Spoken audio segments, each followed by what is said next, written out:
syempre may mga naiwan na hugot lines from Barcelona, I Love Anton.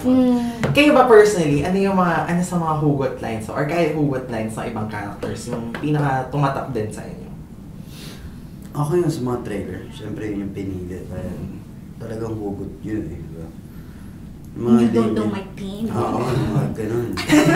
At saka mabigat yung mga linyahan na ganun eh. So, pero ang sarap din ibatwa dahil alam mong maraming makakakonect eh. So, yung kay Catherine din lalo, di ba? Oo, ikaw ka. Favorite ko? Oo.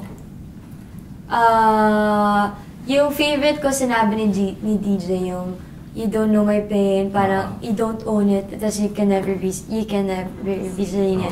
Tapos ako yung favorite ko kay Mia, yung sa trailer rin, yung huwag mo akong mahalin dahil mahal kita, mahalin mo ako dahil mahal mo ako because that is what I deserve.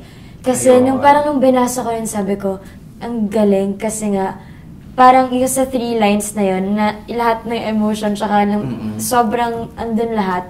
So,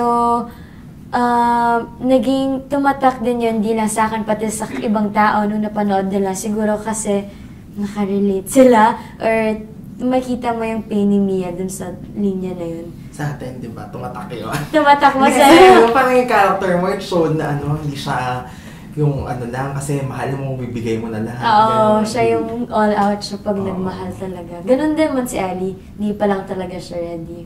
On a personal level, ano yung mga lessons on love from your characters na feeling yung gusto nyong i-apply sa totoong buhay?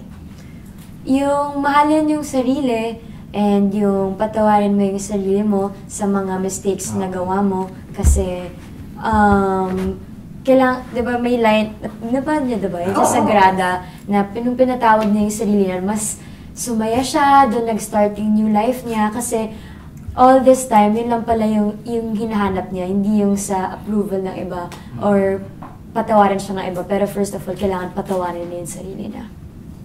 Si Daniel, ano? Kay Ellie. Kay Ellie siguro yun nga yung pagpatawad niya sa sarili niya din. And sa ibang tao. I think yun yung pinaka-ano ni Ellie dahil masyado niyang sinarado yung sarili niya sa mga bagay. Di ba? Masyado niyang inano yung sarili niya sa binuhay yung sarili niya sa pain, sa negativity, sa pag lumalayo siya sa mga tao. Alam mo, hindi niya pinapapasok eh. And yung last part, kaya nung pinili ko ng patawarin ni Ellie yung magulang niya. Ang daming nagbukas na opportunities naman. Talaga ang daming naging good things na nangyari. Umuwi sa Manila, okay sila ng Herman. Magbukuhan pang lahat. Yun na parang yung status nyo na gano'n na talagang hanggang ngayon, iba pa rin ang staying power ng Katniel. Yun yung pinakamahirap kasi yung